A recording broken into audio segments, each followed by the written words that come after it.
Hello everyone, welcome to the live session of the course on blockchain architecture, design and use case. So I hope that you are enjoying this course, and in today's live session we will broadly discuss about few of the technical questions which are coming to the forum, as well as you have posted through the online Excel that has been given to you. And we'll start discussing about those aspects or those questions in details. In the meantime, in the video chat box that you have, you can start posting your questions, and we can see those questions and we can try to discuss about the answer of those questions. So broadly, the questions that I have seen in the forum as well as the Excel sheet that have been provided to you. So the broad questions are mostly, so one group of questions where you are interested about the job opportunities, the internship after taking this course. So as you know that in NPTEL we do not have any kind of placement opportunity formally, although we have an internship opportunity. So for the job market, what I can say from my experience is that currently this topic blockchain, it is a kind of hot topic in market. There are different sectors which are developing their products and their systems based on this blockchain architecture. So if you really know the theory behind it, if you understand that how to design a problem using blockchain, or how to develop an solution architecture using blockchain, and if you prepare yourself, you are obviously suitable for those jobs. And as you know that in this course we have tried to give you both the theoretical perspective as well as the industrial or the application perspective.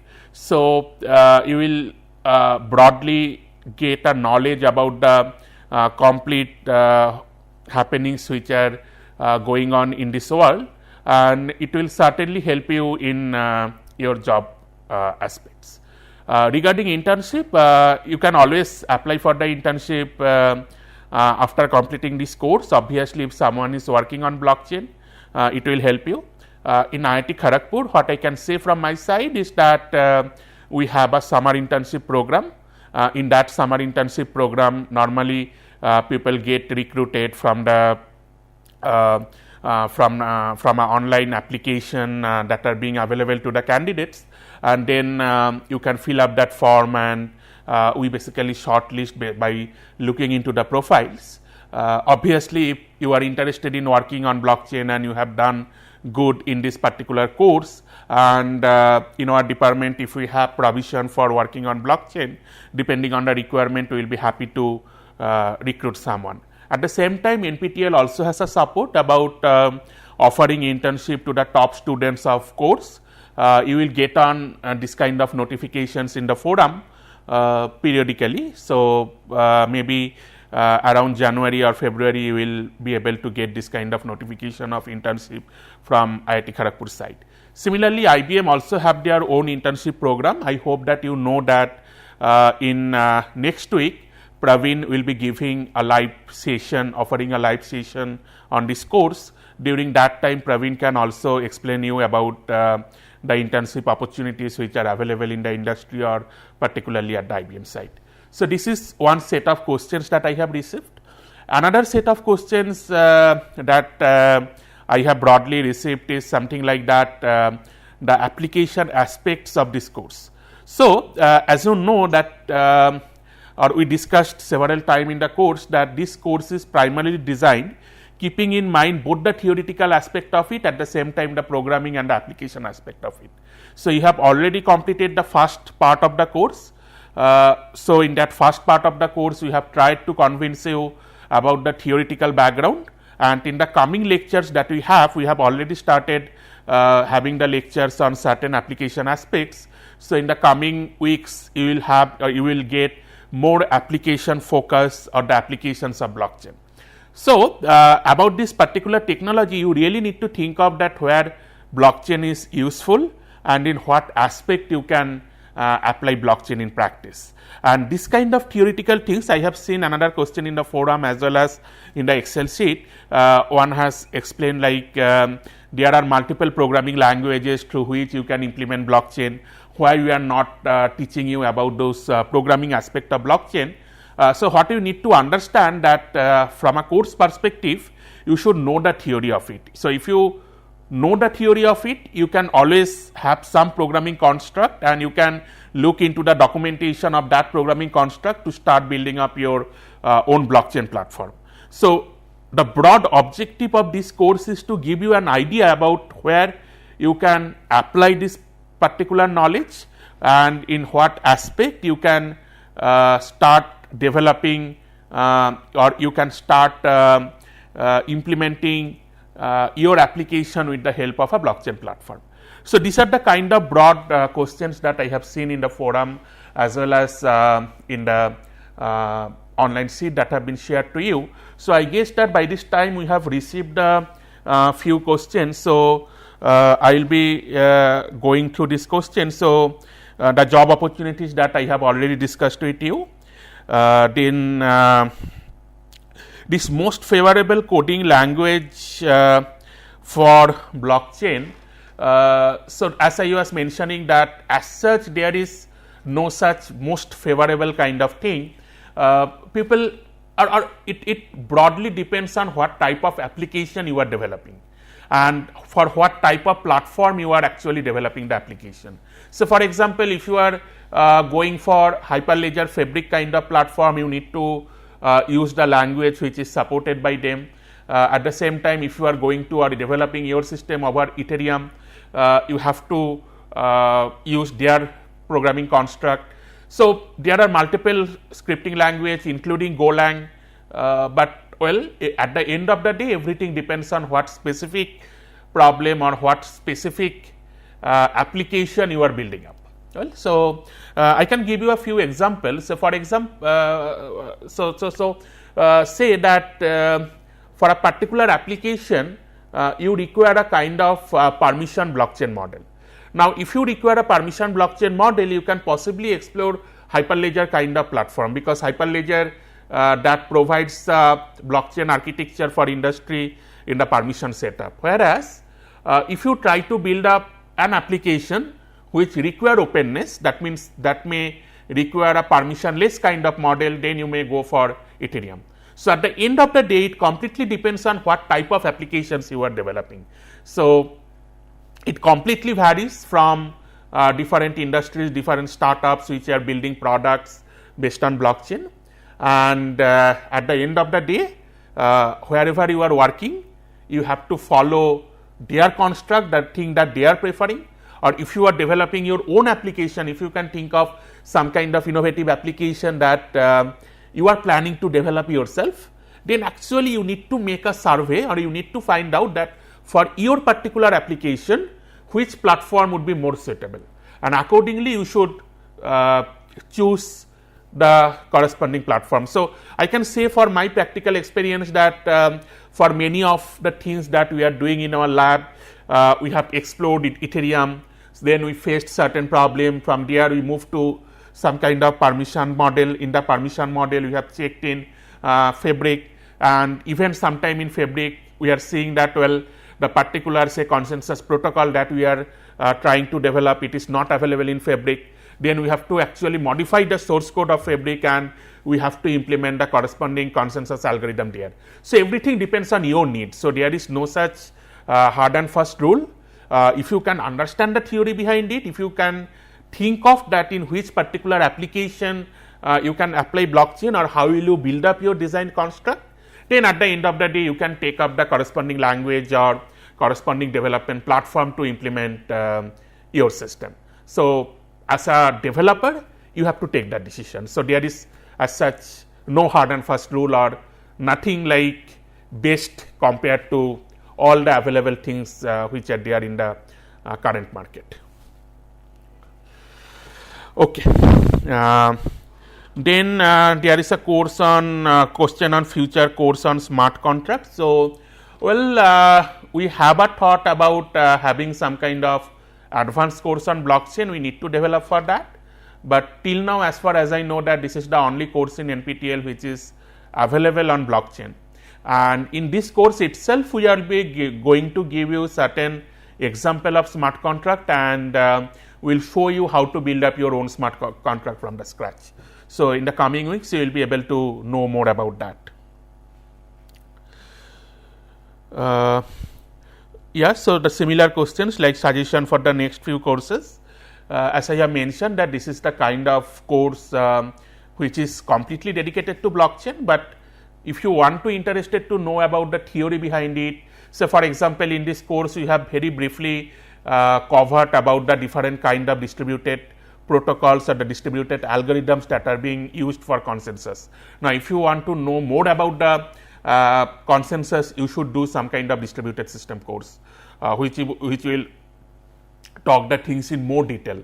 And believe me that in today's world people are actually exploring the traditional distributed system algorithms and trying to apply them over a blockchain setup. So, you can possibly take that course. Then if you are interested more about the security and privacy of this kind of system, you want to know about the advanced cryptographic technique, you can possibly do a cryptography course.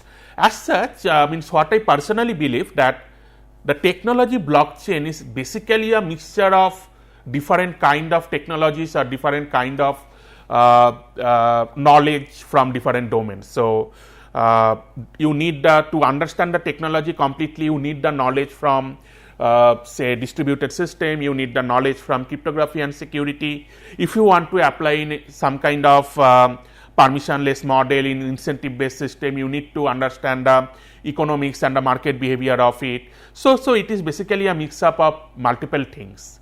So if you want to explore more, what I will suggest that there are lots of open source projects available in the market. So you keep on observing those open source projects.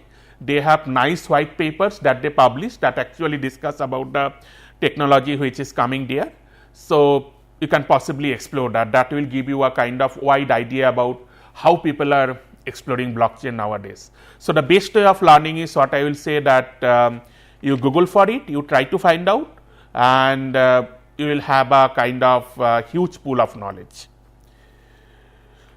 So the other platform like Ripple, Ethereum, someone has asked that as I have mentioned that all these different platforms has their pros and cons. So as an example, we are going to show you the Hyperledger Fabric platform, and somewhere at the end of the course we also have a lecture that will compare different kind of platform. There actually we are going to discuss a bit of this Ethereum, Ripple, this different kind of consensus algorithm. So we are going to briefly touch it at the end of our course. So you will have a 1 hour lecture on that.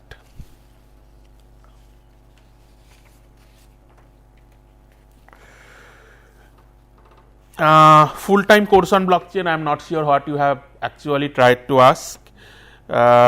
This is something an online course. If you are thinking about the different kind of courses that are offered in different institutes, obviously there are in as far as I know in different IITs there are this kind of courses, but the certification courses in India that I am aware of, it is like this NPTEL course. There are other courses which are available in Coursera, that also there is a course on blockchain, you can go through it. Blockchain requires, so the next question is that blockchain requires a lot of transparency in business process. Do you think this concept would sustain in Indian market? Again, as I have said that it depends on your architecture or your mentality. So if you are thinking that something will not be sustainable in Indian market, you will never be able to apply it. So nowadays we are trying to digitize everything in, say in 10 years back people didn't have any kind of idea about that one day they will be able to pay all their electricity bills, telephone bills, everything over the internet. But nowadays we are doing that. So that way the society is getting digitized. What I believe that there would always be stakeholders, and people if they are going to get the benefit of a particular technology, they are going to use it. So, that way our society sustain, right. So, gradually I strongly believe that we are actually going towards the technology, and if you just Google a bit, you will see that many state government as well as the central government, they are actually taking up different kind of projects using blockchain. So, different financial sectors, the banking sectors, they are exploring blockchain for their further development or building up architecture, building up solutions on top of that. So, that way gradually it is coming to the market. It is not a thing that can be built in one night. It takes time, but at different levels there are interest in the people, there are interest in the government officials as well as the industry stakeholders, and people are exploring this technology. And as this is a kind of very new technology, there are multiple loopholes, there are multiple pros and cons of using this particular construct. So, that way we actually need to explore more to understand that what is there inside it. So, if I am going to take this technology in the market, whether we are going to face any kind of problem or not. So, for example, this digitization of the banks, it took almost 10 years, and believe me that this digitization on Indian bank, it is kind of one of the strongest in the world. So, from the security perspective. So, that way I also believe that this kind of technologies, blockchain and other advanced technologies, people will gradually try to understand its importance, people will explore it, and we are going to see it in the practical aspect in the near future. So, that is kind of my personal belief.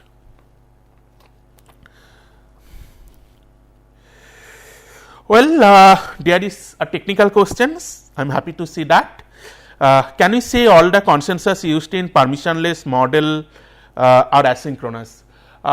Yes, it is indeed true in the sense, like if you think about the real communication system is something asynchronous. So, the broad behavioral difference between synchronous and asynchronous system is that in case of a synchronous environment, if I am going to send a message, you are going to receive it within a threshold, within a predefined time threshold, otherwise you will never receive it. But in case of in an asynchronous environment, what can happen that whenever I am sending some message, the message may get delayed and you may receive it say after 10 hours or even after 10 days. Now, if you think about the practical communication environment, it is indeed asynchronous in nature. So, by default it is asynchronous. So, whenever you are sending some data packets over the internet, depending on the internet scenario, you may receive that data packet within seconds, or it may take some time, say in the order of minute, to reach that data packet. Now, because our practical scenarios are asynchronous, in a distributed environment, we always try to develop the protocol for an asynchronous communication model. Now, as I have discussed in the course that asynchronous communication model, it has a lot of restrictions, because you can receive the message anytime. So, there is no practical bound on the message delay. So, now whenever you are working on this kind of environment, during that time, it may happen that or a decision problem is something like this, that at what instance of time you are going to take your decision. Now, if you are going to take your decision now, it may happen that you are going to receive the message after you have taken the decision. So, that is why developing protocols for an asynchronous environment is much challenging compared to a synchronous environment.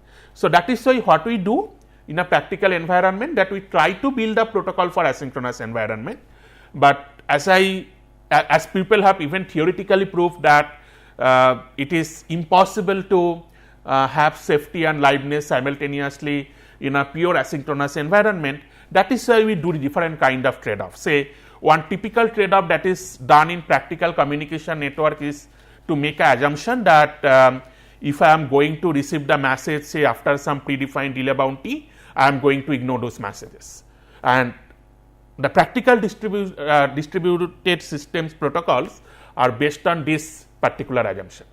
So, that way not only in the permissionless setting, even in the permission setting, the practical protocols which are being applied is mostly kind of asynchronous protocol, or we make the system forcefully synchronous by putting certain kind of constraint over it, and then we apply this kind of synchronous consensus protocol on top of that. So, that is a kind of broad concept about synchronous and asynchronous protocols. Okay. What about memory? If we are storing all the transactions to the block, indeed we never store all the transaction in the block. So, remember, so that is a kind of interesting design choice whenever you are applying some kind of problems or some kind of solutions for a problem and you are trying to solve it using blockchain. So, many of the times it happens that my actual data is some data in some database, but the access which is happening to that database, all those access we make a log of it and we put the log in the blockchain. So, that way every access to the database goes via the blockchain. So, whoever is accessing the database, what type of data is being accessed, that are put in the particular blockchain. Now, even after that, you are true that well, many of the times it may happen that well, after some years, after years, you have a lot of transactions in your transaction log, and the size of the blockchain it will gradually increase. That is absolutely true. Now, there are certain techniques that people apply. So, those techniques are mostly kind of application specific, that how do you prune the old transactions. So, it may happen that say I am just going to give you a very simple example. So, maybe you can think of it in this way. Say you have a banking passbook. In that banking passbook, you are logging all your transactions. Now, assume that your passbook is over. So, when the pages in your passbook is over, you are going to take a new passbook from your bank. And in that time, what the bank is going to do? The bank is going to put the first transaction as a summary of the transactions from your old passbook. So, whatever final amount you have in your account, that is going to be the first transaction in your new passbook. Now, that way you will keep on accumulating passbook year after year, and if you think of that, well, I do not need a passbook which is something like 10 years old, you can throw it out. So, that way the same concept we apply in blockchain. So, every information that you are putting in any kind of system, those information has some age of validity. It is something like this, that well, this information will become invalid after say 10 years. Now, if that information becomes invalid after 10 years, you can prune it out from the current blockchain. So, you can prune out those blocks from the current blockchain. So, that way you can basically reduce the transaction. Then there are multiple other ways like how you can compress the transactions in a block to reduce the size of a block. So, those kind of techniques are there in the market, and during the implementation of Hyperledger Fabric and different other application use cases, we will give you some of the examples where actually we try to reduce the size of a block by compressing the transactions which are there inside that block. So, this kind of techniques are available which people use in real environment. Well, which is the live example project where permissionless model is used commercially. I can give you certain examples. See, permissionless model is something like where you want any user to get introduced in the system without any kind of pre-authorization. So, one typical example that you can see is Bitcoin. So, although Bitcoin is commercially not legal in India, but there are many countries where Bitcoin are being used. So, that is a typical example of permissionless model.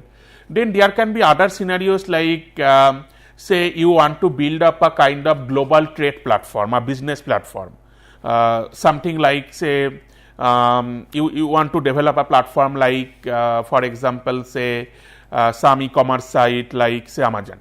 Now, if you are building up a complete distributed platform, decentralized platform like Amazon, so you are going to replace Amazon with a complete decentralized marketplace, and in that decentralized marketplace you have the buyers and sellers. Anyone can join as a buyer, anyone can join as a seller.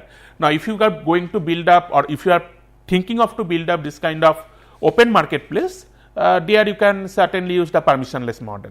So, anywhere where you can think of that we do not require specific authentication for the users to participate in the transactions, there you can use this kind of open or kind of permissionless environment. So, this decentralized marketplace is one example. Even I know that I forgot the exact startup, so later on I will post it in the forum. So, they actually developing one application for the cab companies. So, it is just like that. Say nowadays you are using Ola or Uber for making a match between the drivers and the passengers. So, if I need a car, I make a request at Uber and it makes a match with one of the driver who is available nearby. Now, in that particular application, they have made it up a kind of open environment for this kind of matchmaking between the drivers and the passengers. So, that is again a kind of open environment, and you can actually design it as an open environment. So, you have multiple buyers or multiple passengers who can start using the system by requesting for a vehicle. There can be multiple drivers who can offer rides. So, you are building up them on a common platform using a kind of permissionless blockchain model. So, that can be another use case.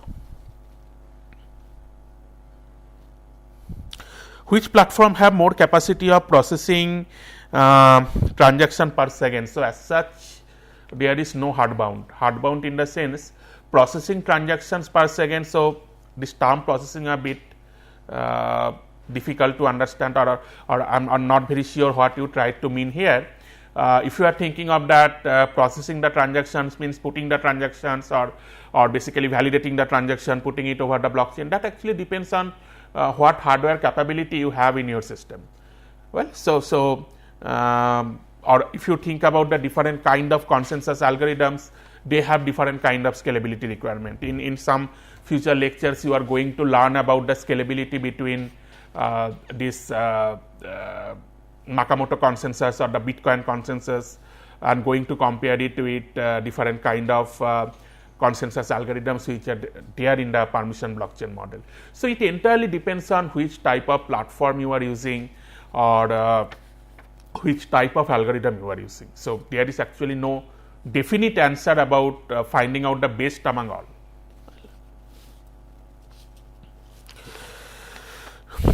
Okay. Will there be an example where we can use Node.js Hyperledger Fabric? So, why do you want to use that? So, it is based on that. So, it actually depends on your kind of requirement.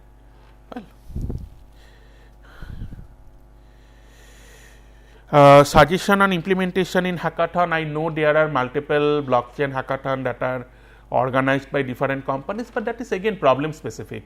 Problem specific means what problems they are going to give you, in what platform they want you to work on.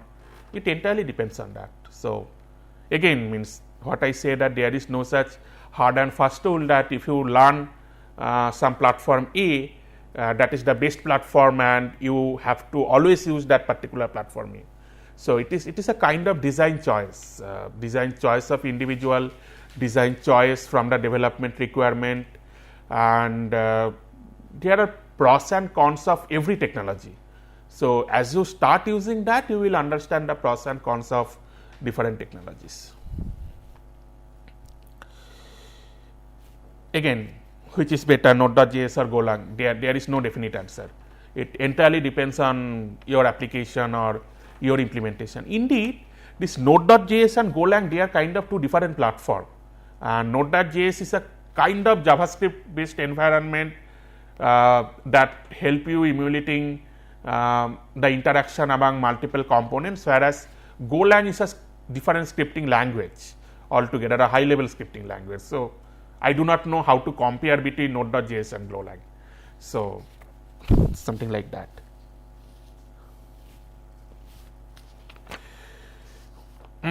Blockchain plus IoT, we have a lecture on that. We are going to discuss multiple use cases where you can apply blockchain over IoT. Please wait for some more lectures. You will get to know the details of it. What transaction throughput can be considered for an application built using Hyperledger Fabric is permission version a bottleneck. Permission version is a bottleneck in terms of the number of transactions that can be supported. So, the number of transactions that can be supported although it depends from platform to platform, but there are kind of standard measures. So, for example, different kind of consensus algorithm like PBFT, practical Byzantine fault tolerance, that have been evaluated over a permissioned environment. So, in a permission environment, normally what happens that you can have high transaction throughput, unlike of a permissionless environment where you will get a kind of less throughput. But in case of permission model, the major problem is the scalability of the system, scalability in terms of number of nodes or number of stakeholders that can be supported in the system. Same for Hyperledger Fabric. Hyperledger Fabric use of kind of permission model. The consensus algorithm is based on Byzantine fault tolerant algorithm. So, it has a limitation on the number of nodes that can be supported. So, if you increase the number of nodes, you will see a less transaction throughput, whereas with a low number of nodes, you will get a excellent transaction throughput in the order of some 20,000 or even 40,000 transactions per second.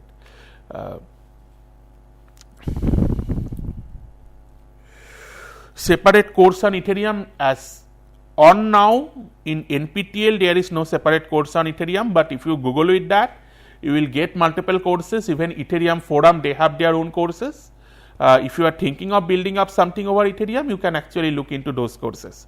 At the end of this course, as I mentioned, that we will have a lecture where Praveen will be talking about the comparison among different other platforms apart from Hyperledger Fabric. And as I want to convey the message to you that in this particular course, we are not here to teach you about some specific language or specific technology, because what we believe that just by this kind of lectures, you will never be able to learn a specific language. For that, you have to write program, and for that, you have multiple documentations which are available in the internet. If you can understand the logic behind it, you can always replace it with a kind of programming language construct. Now, it depends on that what particular language will help you to build up those kind of programs in a much easier way. So, that is all. Otherwise, if you understand the logic, writing the program is not a big deal, what I believe. If you so it is just like that, the how to write a for loop, that is different in different language, and if you can think of, or if you can know that, well, now I have to write a for loop, you just Google that how to write for loop in Golang. You will get the construct, you can put the construct here. That is all.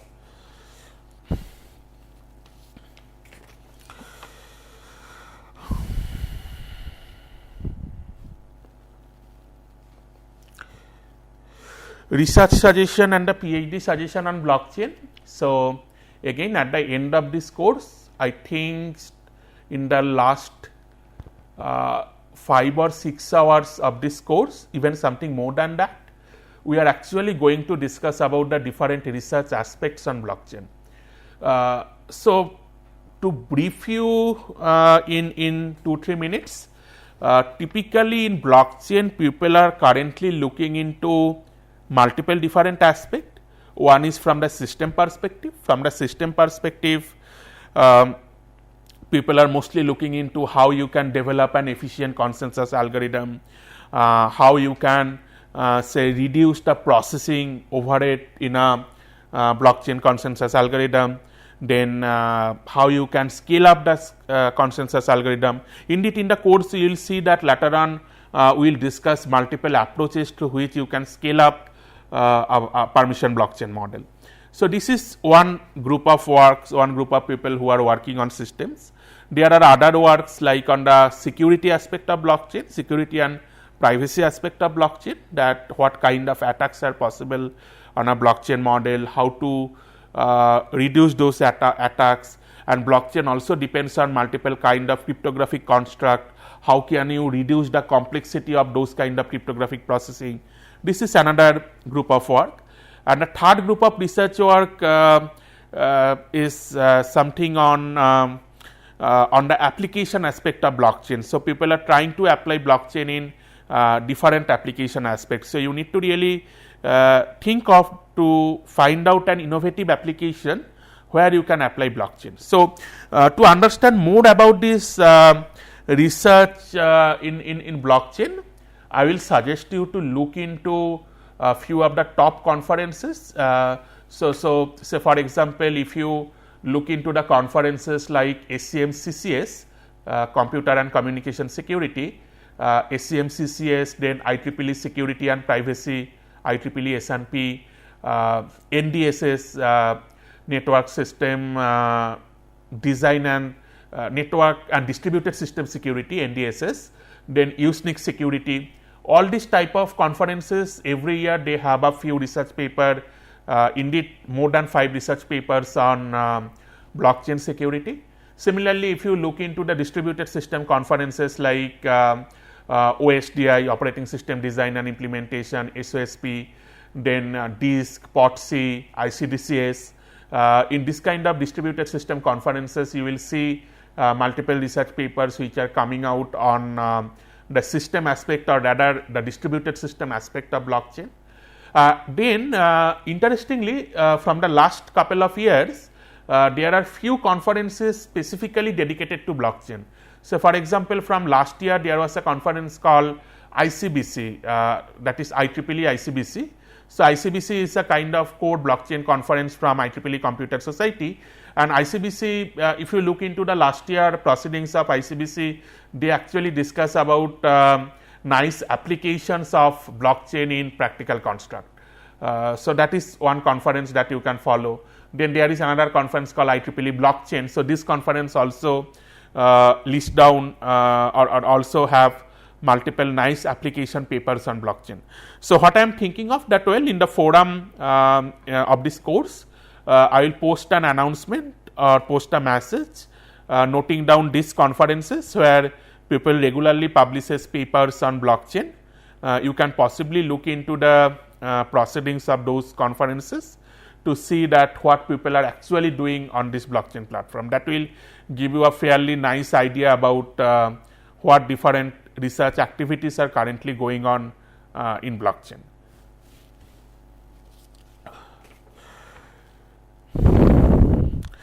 Impact of quantum computing on blockchain security, again something what I will say is a kind of fuzzy combination between two terms. People are doing their research on quantum computing, but it is, again I will say, although it is very promising, but it is in a very theoretical stage, and from the practical perspective, implementation perspective, it is still in a nascent stage. So, I am not an expert of quantum computing, I do not know much about it, but well, if quantum computing can provide this kind of constructs which we require in blockchain, obviously we can use that. So, in blockchain actually we use the cryptography as a tool. So, we take the different kind of, say, the hash algorithms, the public key signatures algorithms, all these things as a tool and apply it while constructing the blockchain. The similar thing can be applied there. Okay, there is a question on exam pattern. At the end of the day, I am going to mention that.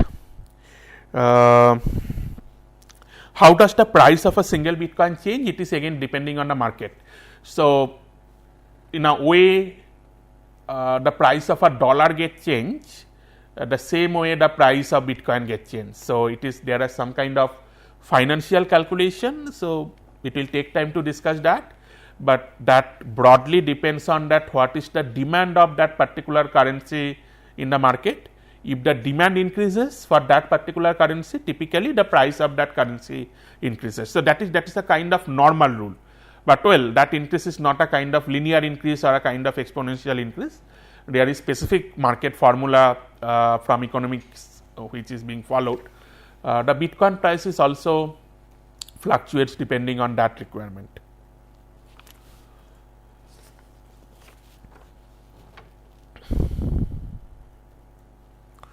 Suggestion regarding a platform for learning chain code, you can use the Hyperledger Fabric. You can, in the Hyperledger Fabric, you can possibly build up, so think about or start from a very name application and try to implement on a Fabric platform. So, for example, you said think of that you want to design a kind of capturing environment using blockchain. So, you will not have the central database that is being managed by Ola or Uber.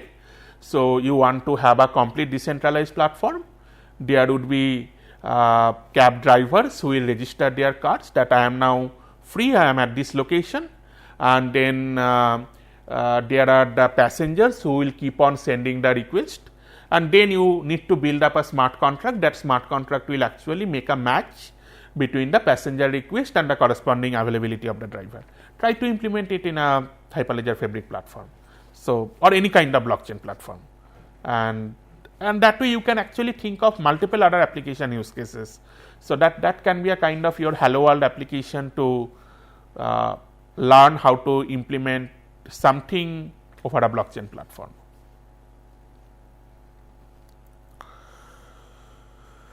Well, I can see a few questions on how blockchain can be implemented in cybersecurity, how blockchain can be implemented in medical domain. As I have mentioned that in the coming weeks we are going to show you a different number of use cases. We are going to show you how blockchain can be implemented in financial use cases, in governmental use case, then in case of big data analytics. We will talk about multiple such use cases. So, in the coming weeks you will get a good idea about that. Well, so I do not see any further questions. Let me briefly tell about the final exam pattern. So, in the final exam pattern, you will have mostly, or you will have the MCQ and the MSQ type of questions. There would be no kind of descriptive questions, and what I can say that whether that would be easy or tough, it depends on your perspective, how you are preparing it. But there would be a few questions which will judge your understanding about the subject, and there would be few questions that will actually judge that how you are thinking about this particular technology. So, there are this kind of open questions as well as the questions which are kind of recall type or something based on the assignments that have been given to you. So, there can be a single choice, that means the MCQ kind of questions. There can be multiple short answer type of questions, MSQ type of questions, where there would be multiple options. If you are able to correctly select all the correct options, then you will get the marks. So, that will be broadly the exam pattern, and in the exam we will be following almost all the topics that have been covered as a part of this course. There is no specific kind of priority or bias on a particular topic. So, it will be kind of evenly distributed among all the topics that have been covered in the course. So, I think that is all. We have not received any other questions, and as you possibly know by this time that next week Praveen is going to take another live session. So, if you have further questions or further queries, even if you want to know more about the Hyperledger Fabric platform or about to have some questions from the industry perspective, Praveen will be the best person to give the answer. So, I hope you will also have some good interaction with him, and I am expecting that you will keep on enjoying the remaining part of the course. Regarding the post that you are giving in the forum, we are trying to give the answers for almost all the posts, but please also follow the previous post, because many of the times we have seen that there are multiple repetitions of the same thing. So, you can understand that if we keep on answering everyone individually, that is a kind of waste of time. You have the entire forum available to you. You can always look into the older questions and you can find out whether your answer is already there or not. And at the same time, we have posted some frequently asked questions, FAQs in the forum, as well as they are available in your course portal. Look into those FAQs before you are posting some questions. So, Those FAQs are actually prepared based on the previous year, our experience from the previous offering of this course, the type of questions that the learners used to ask. Based on that, we have prepared that FAQ. So, if you follow the FAQ, I hope that you will have most of your questions answered there. So, look into the FAQ, look into the previous post in the forum, and even after that, if your query has not been answered there, then you can put up your question in the forum, and we will be happy to answer that. And regarding the assignment, so whatever problems we are believing that it is hard to solve for you, we are also giving the solutions. Sometimes things is likely to get a bit confusing for you, but try to think it from a kind of deep perspective. Like I have seen that you are actually getting confused among the wordings.